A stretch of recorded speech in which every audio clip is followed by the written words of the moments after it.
name is Malsha Fernando. My questions for this video assignment are: 1. Are these animals perceived and treated differently by different cultural groups? What psychological factors might cause this to happen? 2. Do these animals place humans at risk in some way, and how? 3. Do these animals have rights? Why or why not? How would a utilitarian approach determine how they should be treated? And how would we find out what their preferences are? And does this matter? My chosen animal relating to these questions are the tiger. I hope you enjoy my presentation.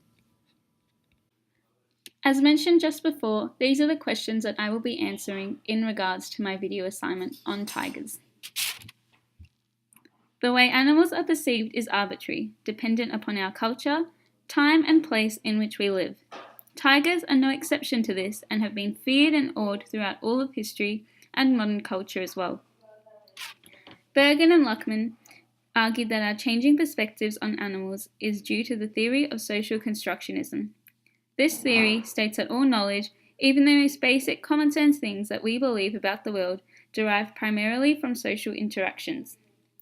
As our perception on animals differs on the basis of time and culture, it would be logical for these perceptions to be influenced by social interactions also.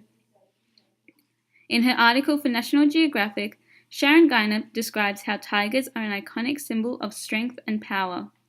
Whilst this view of tigers is shared between Asian and Western cultures, the way they are depicted in society varies significantly. For instance, in Chinese culture, the tiger represents loyalty. They have 4 marks on their forehead, forming the character Wang, which translates literally to the word king. Tibetan cultures believe that the tigers hold the secret to immortality. Similarly, Indian cultures believe man and tigers to be brothers, one striped whilst the other human. Tigers are so highly regarded that the warrior Hindu goddess Durga, slayer of demons, rides a tiger while going into battle. In Western cultures, tigers are often used as mascots of sporting teams, and they are chosen to symbolize strength and power, which tigers are renowned for.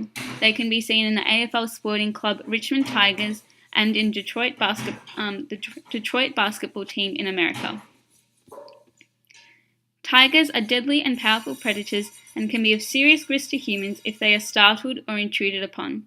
Chloe Inskip conducted a study which identified several of the key factors contributing to the perception of risk from tigers in Bangladesh.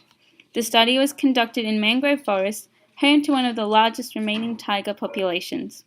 Results indicate that tigers kill between 30 to 50 people who live nearby on an annual basis. However, tigers do not specifically attack humans, they are simply chance encounters gone wrong. The results from Inskip's study indicate that the majority of the risks associated with potential tiger attacks occur due to the effects of poverty. Dependence on natural resources, poor infrastructure and services, lack of clean water combined with erosion and poor weather all contribute to increasing the perception and the actual risk of attacks from tigers. Tigers that do attack humans are often not fully developed and trying to find a new territory. As a result, they may get too close to villages or prey upon livestock. Due to quickly reducing habitat sizes, prey is also becoming scarcer. To overcome this issue, tigers have to travel further and resort to more desperate means of acquiring food.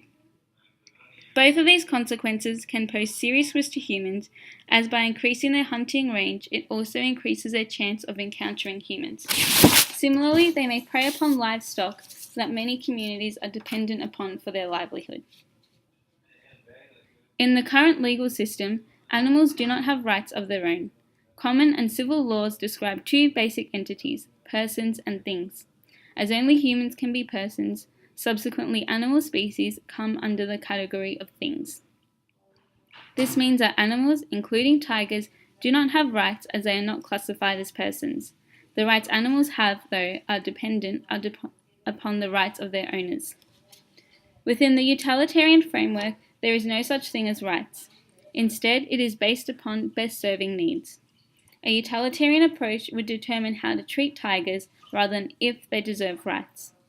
This would be done by weighing up the costs and benefits of treating tigers in a particular way. It is an objective process weighted independently of whoever may be affected. Once this is done, the alternative which results in the best outcomes overall would be deemed as the morally correct decision. We can find out what tigers prefer by conducting studies regarding their behavior. Scientists have discovered many ways of gaining insight into animal preferences through a number of tests. In behavioral testing, 2 or more alternatives are presented, and scientists observe if there is a consistency within the option selected. Another method is the biological welfare approach, which looks at how animals are functioning overall to indicate their level of well-being. The feelings approach refers to how an animal is feeling psychologically rather than its physical state. Discovering what matters to animals is important, as there is no agreement when it comes to the good and bad welfare for animals that are currently in place. Instead, if we are to make beneficial and sensible decisions on behalf of animals, we need to know what matters to them and what their preferences are. This ensures that they have the best welfare possible and enables humans to interact and maintain our current relationships not only with tigers but for animals everywhere. Thank you for listening. Here are a list of my references that I used for my presentation, and I hope you found this very informative and useful.